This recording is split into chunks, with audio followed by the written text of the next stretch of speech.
리프맨이라고 하는 사람이 쓴 마음의 평안이라고 하는 베스트셀러 책이 있습니다. 근데 이분이 젊은 시절에 평소 존경했던 스승을 찾아갑니다. 그리고 상담을 하게 되는데 스승이 그 리프맨을 바라보고 있다가 이렇게 말합니다. 자네, 인생을 살아가면서 원하는 소원이 무엇인가? 내게 말해보게. 근데 한참에 잠깐 생각하더니 6가지 소원을 말하게 됩니다. 첫째는 건강이고요. 둘째는 재물이고, 셋째는 미모이고, 또 넷째는 가만히 있자. 넷째는 그러면서 6가지 그 소원을 말하겠는데 재능이고, 5번째는 권세, 권력이고, 6번째는 명예입니다. 6가지 소원을 쭉 말하게 됩니다. 얘기를 다 듣고 난 그의 스승이 지그시 제자 리프맨을 바라다 봅니다. 참 훌륭한 소원들이구만. 그런데 아무리 훌륭한 소원들이 할지라도 이 모든 것을 누리려고 한다면은 반드시 필요한 게 있는데 그게 하나 빠졌다고. 아, 그게 뭡니까? 그게 평안이라는 것일세. 평안이 없다면 이걸 아무것도 즐길 수가 없다고. 인생에 있어서 여러분, 가장 근본이 되는 건 평안이라는 겁니다. 평안. 그래서 평안이 만일에 우리 마음속에 없다고 한다면은 그 인생은 절대로 행복한 인생이 될 수가 없다. 이걸 말씀해 주고 있습니다. 그래서 여러분 그 유명한 문학가였던 괴테는 이런 얘기를 하게 됩니다. 우리 모든 인생에게 가장 필요로 한 것, 바로 이제 그 인생이 평안해지려고 한다면 무엇이 필요할까? 3가지를 말하고 있는데 이상이고, 그리고 행복이고, 으뜸가는 선, 이게 바로 평안이라고. 평안이라고 하는 것은 모든 인생에게 이상이 되어지고 행복이 되어지고 으뜸가는 선이 된다고 이렇게 말하고 있습니다. 여러분, 우리가 성경을 보니까 성경에도 그 평안에 대한 이야기가 많이 기록이 되어 있는데 이 평안, 평강, 한 성경에 보니까 400회 이상이 이렇게 기록이 되어 있어요. 대단히 많은 숫자였지요. 그만큼 우리 인간들은 많은 그 평안과 평강을 필요로 하고 살아가는 그런 존재인 걸 보게 됩니다. 우리가 아주 소중한 사람들 헤어지게 될 때가 있습니다. 그리고 오랜만에 만나서 인사를 하게 될 때 뭐라고 인사합니까? 그동안 안녕하셨습니까? 하고 인사를 합니다. 그리고 밤에 주무시고 나서 이제 밖에 나오시는 어르신들 만날 때 안녕히 주무셨습니까? 안녕이라고 하는 말이죠. 이 안녕이라고 하는 말은 히브리어로 말하면 샬롬입니다. 샬롬. 샬롬. 평강이죠. 사람들이 이제 평강을 기원하는 이유가 있습니다. 우리는 모두가 여러분 평화로운 가정에서 살기를 원합니다. 평화로운 나라에서 살기를 원합니다. 우리가 평화로운 가정을 원하고 평화로운 나라를 원하고 평강을 기원할 때에 이 평강은 가장 우리 인간에게 근본적인 복이기 때문에 이게 없으면 안 된다는 거죠. 그래서 이스라엘 사람들의 인사가 바로 뭐냐면 평강입니다. 샬롬. 우리 한국인들도 똑같잖아요. 안녕하셨습니까? 제일 많이 인사하는 게 바로 안녕입니다. 안녕은 평강이에요. 평안이 똑같아요. 그래서 오늘 이 시간 저는 저와 여러분의 평강을 얻는 비결이 무엇일까 생각해 보는 가운데 오늘 이 말씀을 통해서 크신 은혜를 얻게 되는 복된 시간 될 수 있기를 주의 이름으로 부탁을 드립니다. 아멘. 오늘 본문의 말씀 보면은 4절에 그렇게 말하고 있죠. 자, 첫 번째 우리가 평강을 얻게 되는 비결, 하나님 평강을 얻게 되는 비결이 뭐냐면 항상 기뻐하라 하는 말씀입니다. 항상 뭐 하라고요? 항상 기뻐하라. 그런데 자, 이게 항상 기뻐하라고 했는데 4절에 그러죠. 주 안에서 항상 기뻐하라. 내가 다시 말하노니 기뻐하라. 기뻐하라고 하는 말 원어를 보니까 카이레테입니다. 기쁨은 카이로거든요. 근데 기뻐하라는 말은 명령형이니까 카이레테, 기뻐하라. 여러분 이제 이 기뻐하라고 이렇게 말씀해 주고 있는데 이 기쁨이라고 하는 게 뭐냐면 어떤 상황에 내가 처했을지라도 기뻐하는 겁니다. 그러니까 성공했던 실패했던 건강하던 병들었건 그리고 돈을 벌었건 돈을 벌지 못했던 것 그리고 잘 살든 못 살든 우리는 항상 뭐라고요? 기뻐하라. 항상 기뻐하라. 이와 같이 우리에게 말씀해 주고 있습니다. 근데 여러분 기뻐하는 이유가 어디에 있습니까? 오늘 보면 4절 서두에 보니까 주 안에서라고 해답을 우리에게 가르쳐 줍니다. 항상 우리가 기뻐해야 되는데 어떻게 될 때 가능하냐? 주 안에서 거하게 될 때 우리가 항상 기뻐할 수가 있다.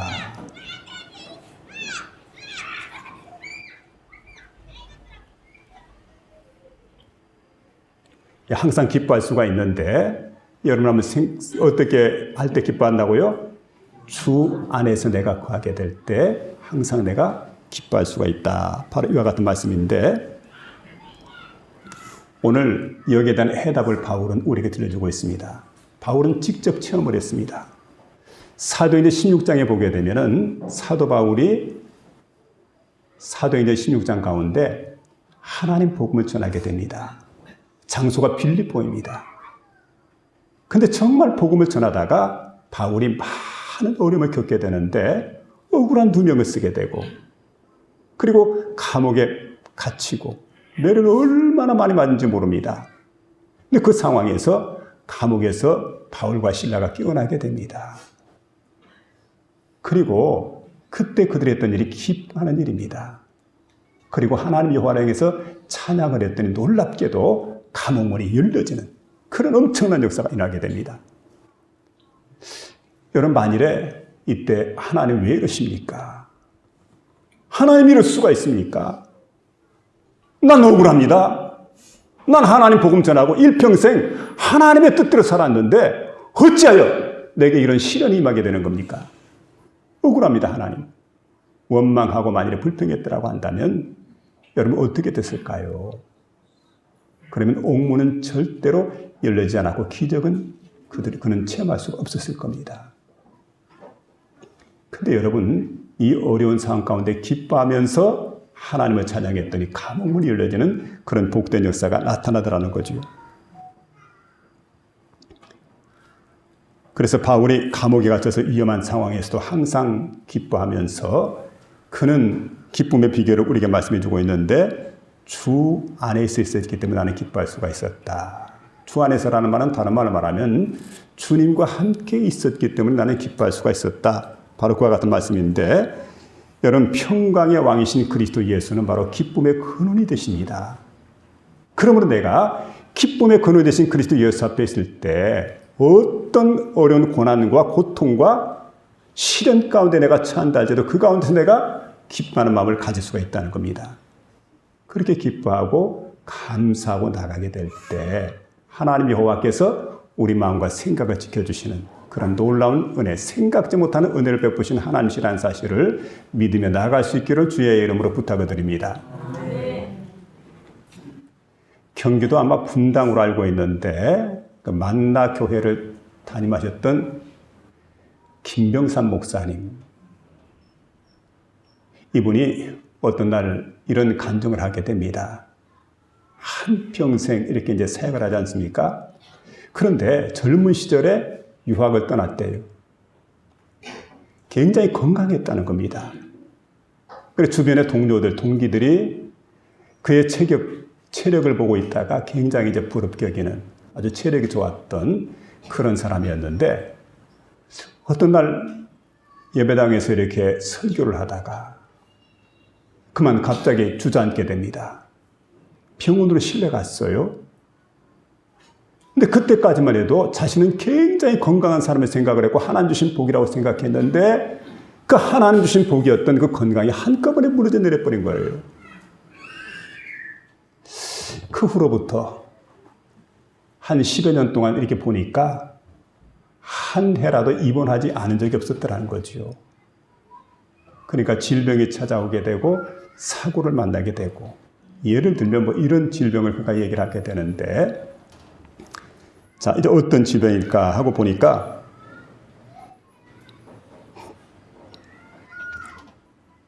그는 심장질환과 고혈압, 그리고 당뇨병과 이석증,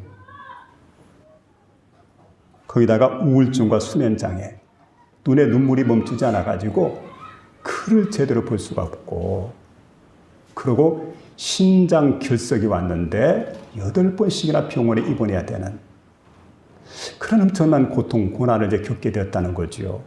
그러니까 완전 뭐 걸어다니는 종합병원이 되어버린 거예요.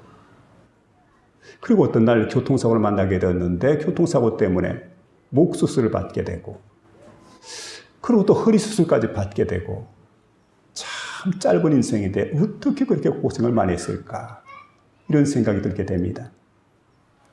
근데 그 많은 고생을 했는데, 그 많은 고통 가운데 지내고 있는데 어떤 날 하나님께서 자신에게 말씀을 주시더라는 거죠. 그게 바로 여러분 고린도후서 12장 9절에 있는 말씀인데, 여러분 아신 대로 고린도후서는 바로 위로의 복음인데 위로의 말씀입니다.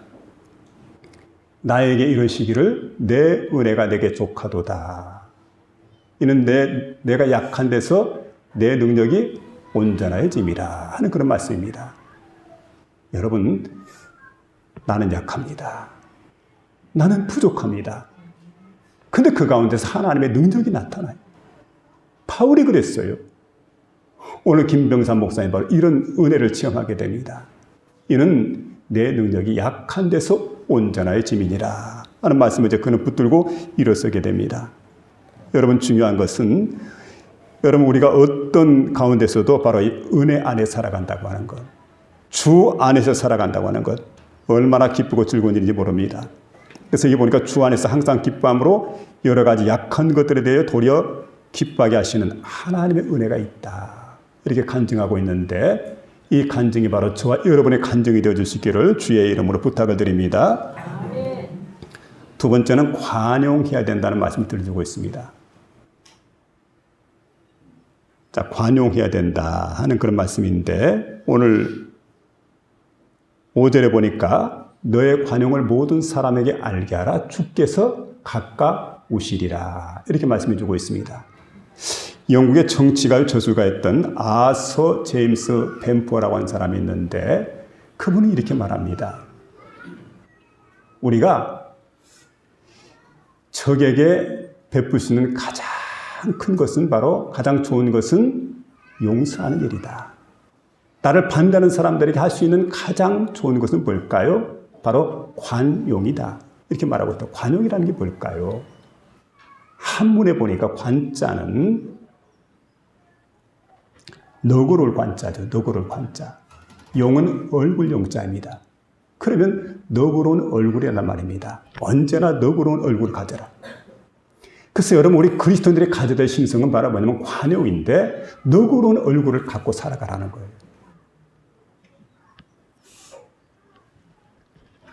사도 바울은 이렇게 말하게 됩니다. 자신을 가리켜서 나는 비방자요, 박해자요, 폭행자였다.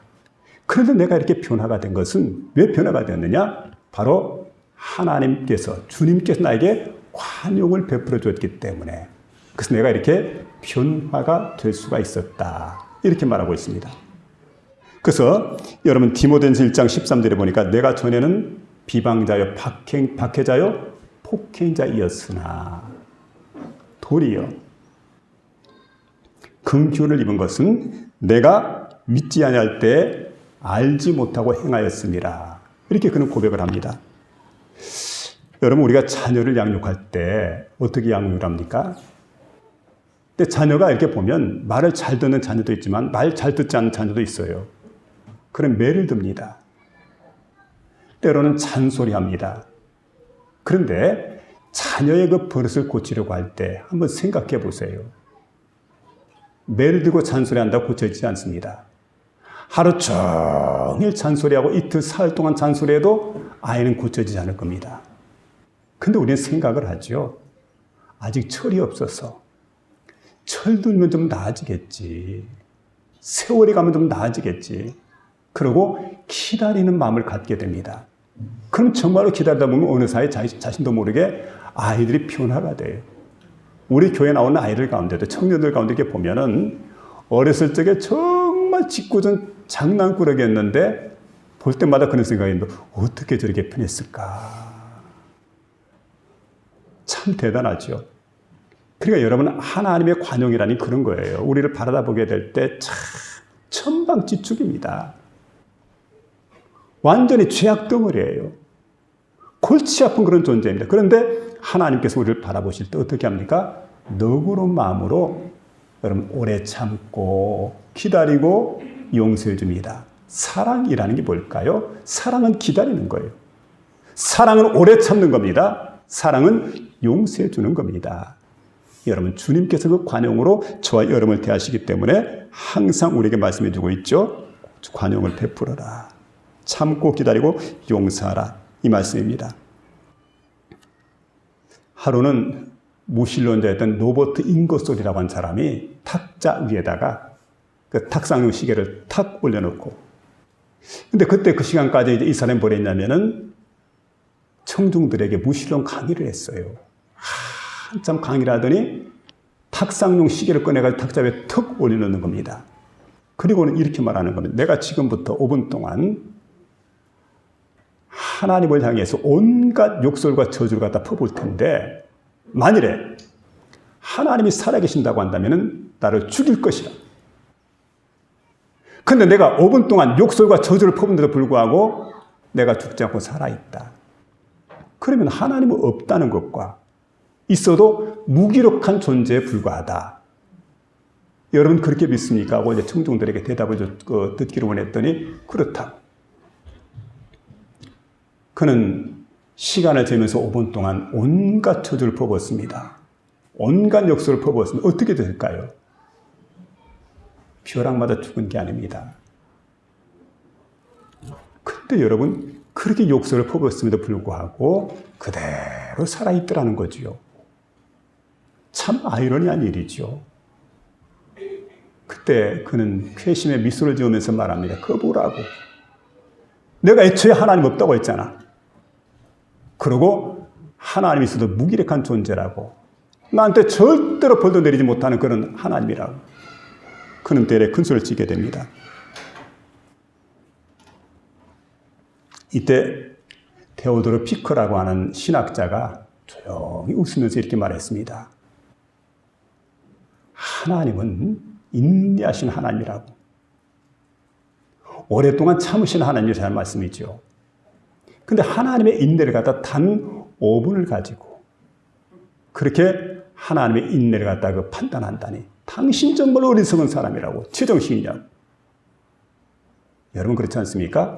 그래서 오늘 본문의 말씀에 이렇게 말씀해 주고 있어요. 너의 관용을 모든 사람에게 알게 하라. 너의 관용을 모든 사람에게 알게 하라. 모든 사람이 알아야 된다는 거죠. 그만큼 모든 사람이 알 만큼 용서해주고 이해하는 삶을 살 수 있도록 해라. 그런 명령을 우리에게 내리고 있습니다. 여기 보니까 주께서 갖고 오시기 때문이다. 시간적으로 가깝고 공간적으로 가까운데 주께서 가깝다는 것은 여러분 우리에게 기회가 많지 않습니다. 시간이 많지 않다는 거예요. 내가 주님께 갈 날이 가까워졌다는 사실입니다. 그래서 지금이 여러분 정말 급할 때입니다. 그런 거로 내가 관용을 베풀며 살아야 돼요. 여러분 남은 인생을 관용을 베풀며 살아가는 저와 여러분 되시길 바랍니다. 아멘. 주님 마음을 닮아가고 주님 얼굴 닮아가는 우리가 돼야 돼요. 공간적으로 가깝다는 말은 뭘까요?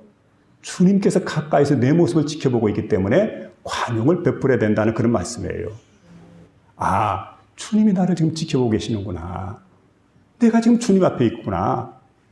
그런 내가 사람들에게 관용을 베풀며 살아야 되겠구나. 언제나 너그러운 얼굴을 하세요. 그리고 충분히 이해하세요. 용서하며 살아가시길 바랍니다. 난 용서 절대로 못한다고. 정말 여러분 얼마나 교만된 말인지 몰라요. 항상 용서하며 살아가는 저와 여러분이 되어야 될 줄 압니다. 2004년도일까요? 이때 이제 미국에서 대통령 선거죠. 2004년도에. 그때 부시와 켈리라고 하는, 부시는 공화당 후보입니다. 켈리는 민주당 후보입니다. 두 사람이 대선을 치렀습니다. 근데 그 보니까 박빙의 승부입니다. 정말 피를 말린 듯한 그런 그 승부였는데 막 법정에서까지 공방이 일어날 정도로 막 엄청난 그야말로 그냥 대선 가운데 가장 근소한 차이로 그렇게 해서 부시가 당선이 되게 됩니다. 자, 그때 부시가 당선 사례를 발표하면서 자신이 아닌 켈리를 지지하는 켈리 지지자들에게 호소를 하고 있습니다. 켈리를 지지했던 지지자 여러분에게 호소합니다. 난 이 미국이라고 하는 나라를 아주 강한 나라로 만들고 싶습니다. 좋은 나라로 만들고 싶어요. 그런데 여러분의 지지가 없다고 한다면 난 이 나라를 강하고 좋은 나라로 만들 수가 없습니다. 여러분의 지지를 받고 싶습니다. 그래서 여러분의 지지를 원하는 그 마음으로 내가 할 수 있는 일이 있다고 한다면 무엇이든 난 노력해서 하겠습니다. 그리고 지난번에 정말 이 선거가 치열했을 때 나는 이 나라가 투동강이 나는 줄 알았다고. 그 얘기를 이제 듣고 다음날 켈리가 연설을 하게 됩니다. 텔레비전에 나왔어요. 연설을 하게 됩니다. 켈리가 이렇게 말하게 됩니다. 미국 대통령 선거인 대선에서는 승자도 패자도 없습니다. 모두가 승자라고 볼 수가 있죠. 왜냐하면 대통령 선거를 치르게 됩니다. 그리고 하룻밤을 잤습니다. 그리고 잠에서 아침에 깨어나 보면은 이 당선이 되든 되지 않든 누구나 다 미국 사람입니다. 당선자도 미국 사람이고 낙선자도 미국 사람. 우리는 다 같이 미국 사람들입니다.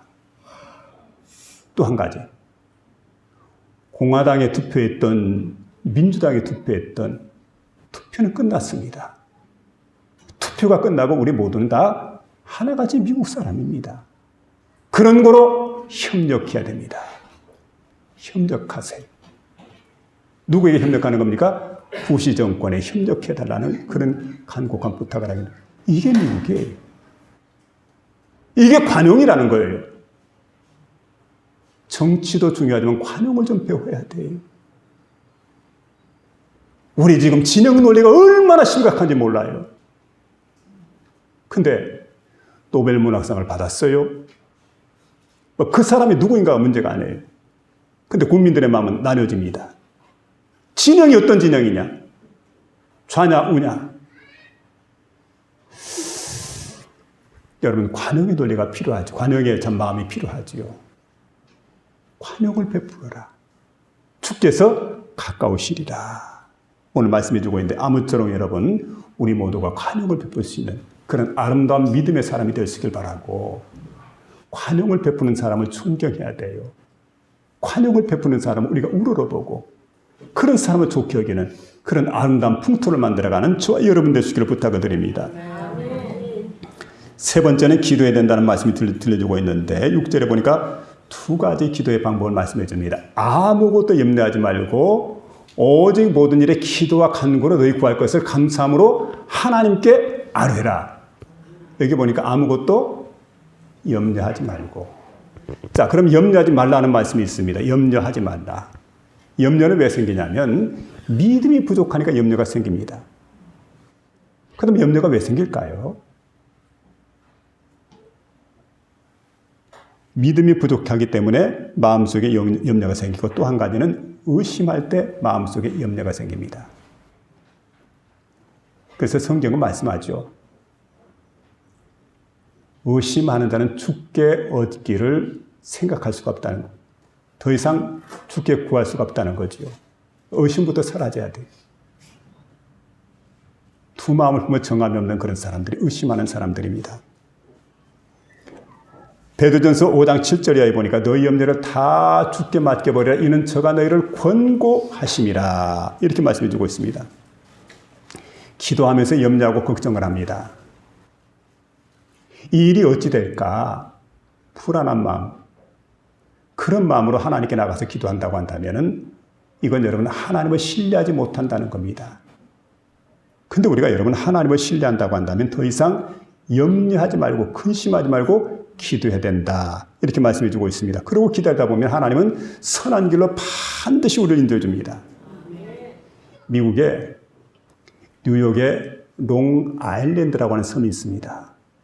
폭풍이 자주 불게 되니까 여기에 살고 있던 어떤 사람이 생각을 합니다. 아무래도 자꾸 폭풍이 불고 그러니까 풍향계를 좀 하나 사야 되겠다 생각을 하고는 에버크롬비 피츠라고 하는 곳에서 이 풍향계, 기압계죠. 기압계를 주문했습니다.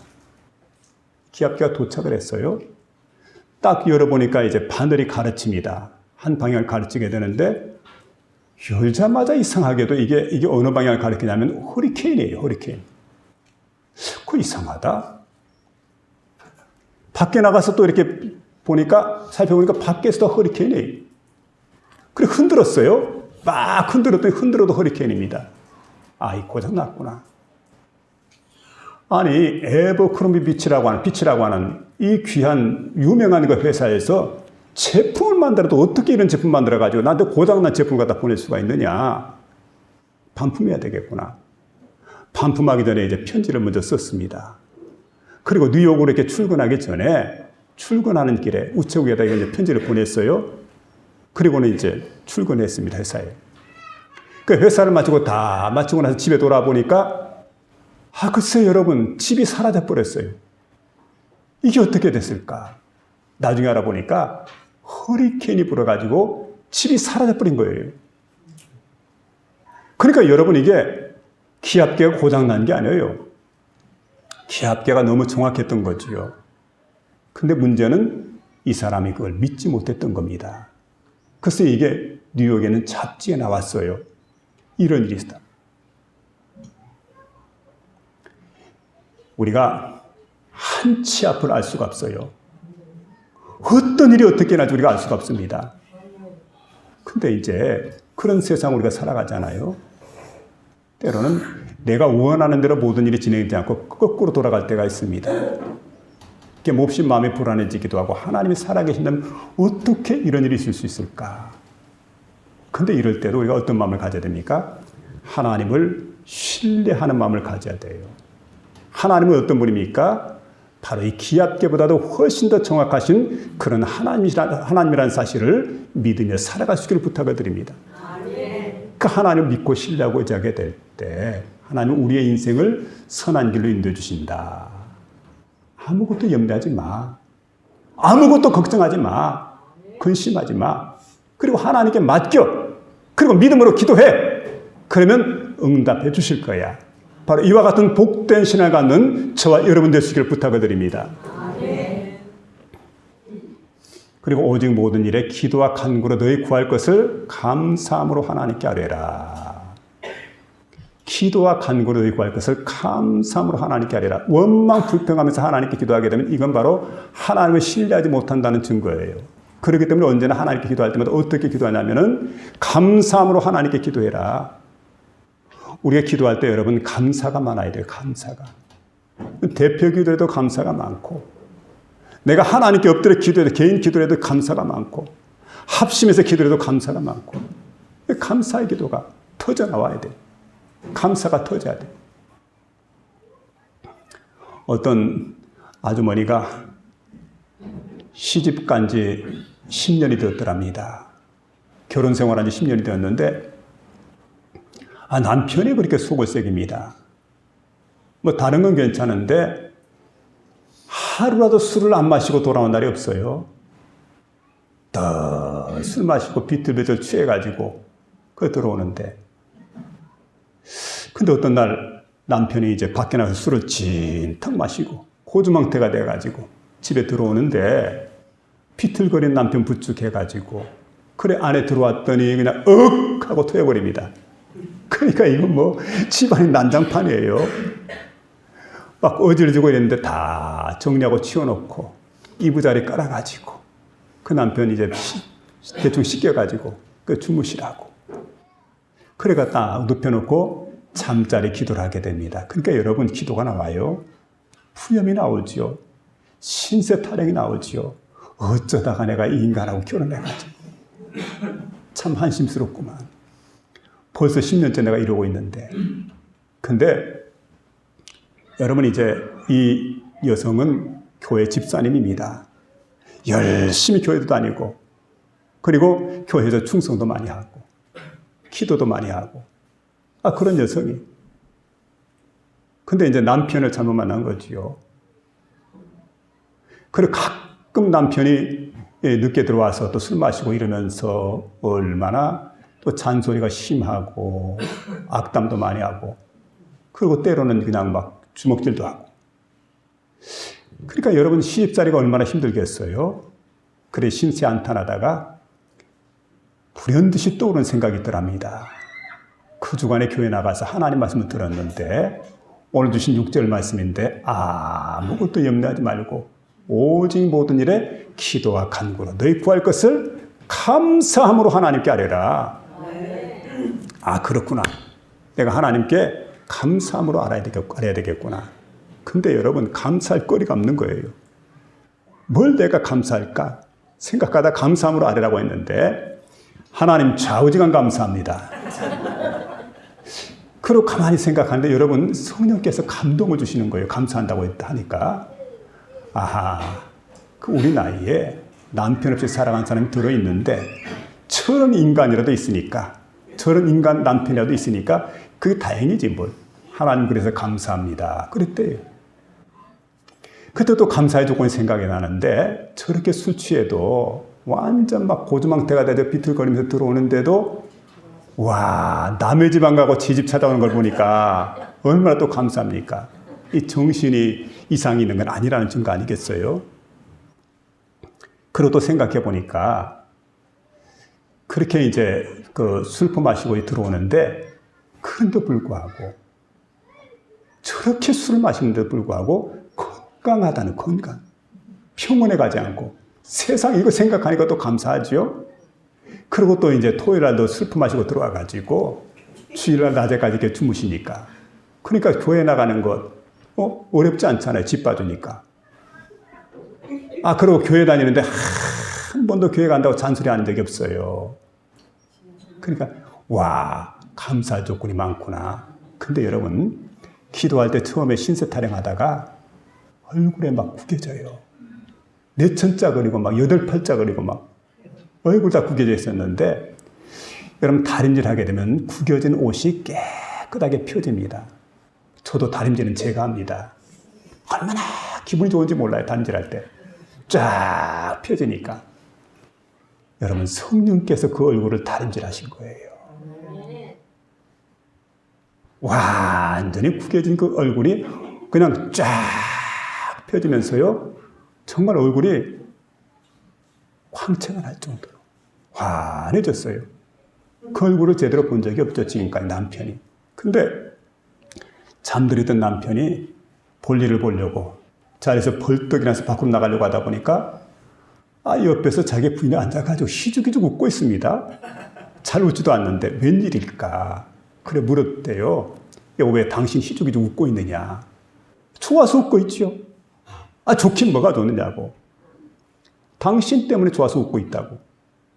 나 같은 술 고주망태가, 나 같은 술고래가 뭐가 좋다고 웃고 있냐고. 앉아보라고. 턱 앉아있는데 이래서 좋고요. 또 이래서 좋고 또 이래서 좋습니다. 그래. 알겠다. 나 이번 주부터 교회 간다. 여러분 중요한 것은 그동안 열심히 전도했대요. 남편에게. 그런데 한 번도 들어준 적이 없어요. 어느 때 기적이 났습니까? 감사함으로 하나님께 아뢰면서 그의 마음이 열려지게 돼요. 얼굴이 펴지게 됩니다. 그러면서 정말 감사함으로 그렇게 자신의 마음을 전달하게 될 때 남편의 마음이 감동이 된 거지요. 이런 아내라고 한다면, 예수 믿고 이렇게 변화된다고 한다면 나도 교회 가야지. 그러고는 교회를 따라 나서더라는 거예요. 여러분, 아무것도 염려하지 말고 오직 모든 일에 기도와 간구로 너희 구할 것을 감사함으로 하나님께 아뢰라. 감사함으로 하나님을 살아가는 저와 여러분 될 수 있기를 주의 이름으로 부탁을 드립니다. 아멘. 마음의 평강을 얻으려면 항상 기뻐해야 된다. 그리고 우리의 관용, 너그러운 마음입니다. 용서하는 마음입니다. 이해하는 마음입니다. 모든 사람에게 알게 하라. 그리고 감사함으로 하나님께 아뢰라. 세 가지 말씀입니다. 이 말씀을 마음속에 품고 일생을 마음의 평안을 얻고 기쁘게 살아가는 저와 여러분 다 될 수 있기를 주의 이름으로 축원합니다.